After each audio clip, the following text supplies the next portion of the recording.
จิบหมักนาวแต่นี่ชิมหมักนาวร้านเรา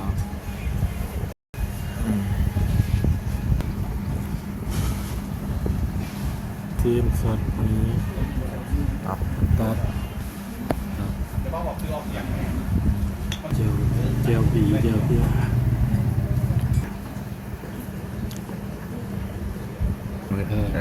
คิดได้คือวันนี้เขาจะเลือกเป็นแกงเกาเหลา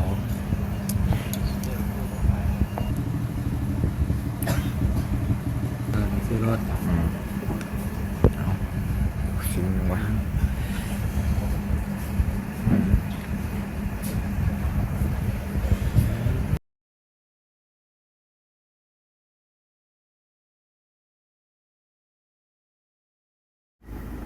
ห่านลาบห่านต้นเดือห่านหางเข้ามาครับเป็นป่าเข้ามาเป็นสวนป่า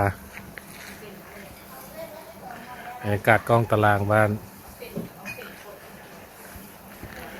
เป็นบ้านสวน